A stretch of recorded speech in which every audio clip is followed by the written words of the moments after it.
Ma'am, I'm sorry. Nandito lang po kanina si Tyrone.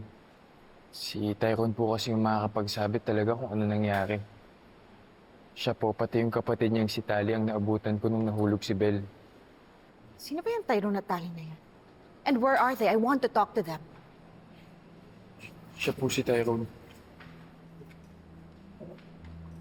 Rosette? Hanggang dito ba naman sinusundan mo ang asawa ko? Hindi siya ang pinunta ko dito. At ikaw? Ikaw pala yung Tyrone. Pero ikaw, Roselle, anong papel mo dito? Siya po ang nanay ko.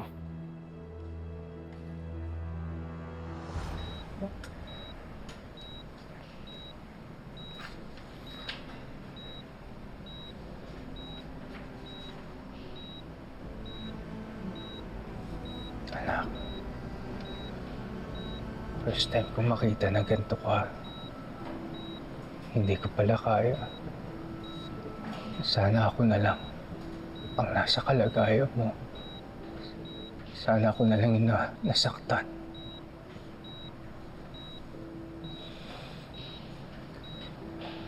Sana gumaling ka na, Belle. Ha? Magaling ka na. Gagawin ko lahat para gumaling ka. At yung gumawa nito sa'yo, mananagot sila. Nangako ko sa'yo. Pakukulong ko sila, Belle. Ano? Anak ka ni Roselle? Anong ginawa mo sa anak ko? Ha? Anong ginawa mo sa anak ko? Via! Huwag mo namang gananin yung anak ko. Nagpunta kami dito dahil gusto namin kamustahin si Belle. At sino nagbigay sa inyo ng pahintulot na puntahan si Belle dito? And you! Kailangan mo manugot sa ginawa mo kay Belle! Ma'am, hindi ko po magagawa yun. Liar! Hindi sinungaling ang anak ko, Via. The apple doesn't fall far from the tree, Roselle. Hindi na ako nagtataka bakit ganyan yung asal ng mga anak mo dahil may pinagmanahan. Ma'am, nandito po kami para malaman ang kalagayan ni Belle. Can you please do us both a favor and drop the act, Tyrone? Ang kapal ng mukha nung pumunta pa dito. Or wait, did you really expect me to thank you for your so-called concern? Via, totoo talaga, nag-aalala kami sa kalagayan ni Belle. Pwede ba? Napaka-ipokrita mo talaga, Roselle. Tigilan mo na nga yan. Nakakarinding pakinggan. And you, sinabi sa akin ni Wesley na kayo ni Talia ang dahilan kung bakit napahamak ang anak ko. Hindi po kasi namin akalain na... Na ano? Cut the crap, Tyrone.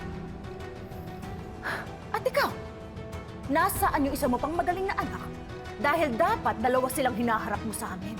So that Chris can see for himself na sila yung dahilan kung bakit tinakbo sa ospital si Belle. Via, hindi mga kriminal ang mga anak ko. Hindi nila magagawa yun. Really? So, paano mo i-explain yung nangyari sa anak ko, ha? Via, aksidente yung nangyari. What a convenient excuse. From how I see it, this is no accident. Sinadya nitong mga anak mo na mapahamak ang anak namin ni Chris. Napulot ko lang to. Babalik ko sana sa may-ari, kaya lang nakaalis na. Kayo po ba si Sir Chris Almendras? Yeah, kayo po ba ang kamiting ko? Belle Almendras? So, si Sir Chris Almendras ang tatay ni Belle?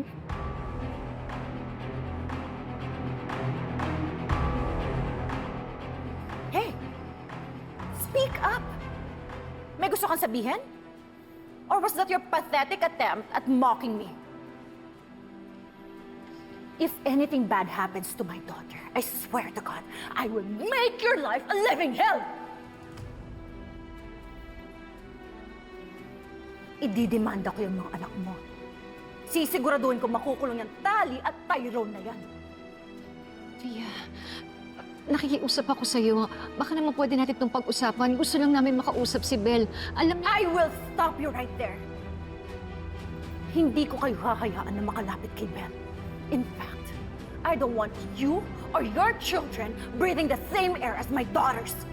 dahil baka kung ano pang gawin niyo sa kanya. Fia, nakikiusap ako sa'yo. Maawa ka naman sa mga anak ko. Pag-usapan naman natin to. Tigil-tigilan niyo nga ako sa paawa effect ninyo. Your paawa trick is the oldest trick in the book. And it won't stop me from calling the police para pagbayaran na ng mga anak mo yung ginawa nila kay Belle.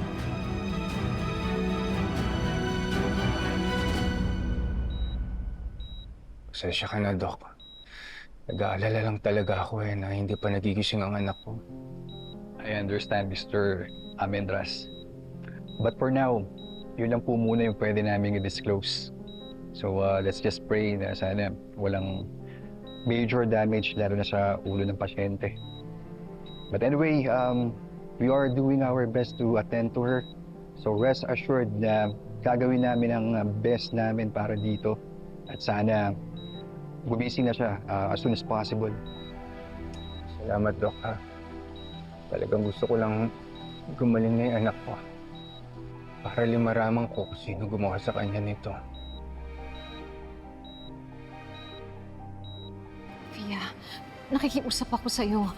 Maawa ka naman sa mga anak ko. Maawa ka naman sa amin. Oh, Rosel, you are the last person I'd feel sorry for. The medical records will show what I need to know. Malakas na ebidensya na yon para mademanda ko yung mga anak mo for attempted murder. Maghintay-hintay lang kayo. Fia, please, pag-usapan natin to. Huwag na natin mapuntahin sa ganung sitwasyon. Huwag na tayo humantong sa ganun. Nakikiusap ako sa'yo. Pag-usapan natin to ng mabuti. Wala ka nang magagawa para baguhin pang desisyon ko. Kaya, pwede ba? Umalis na kayo. Umalis na kayo!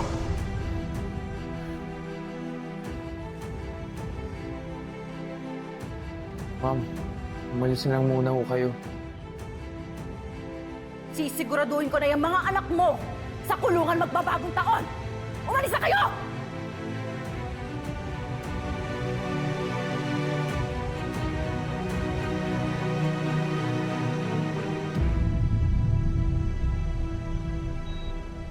Bella, anak.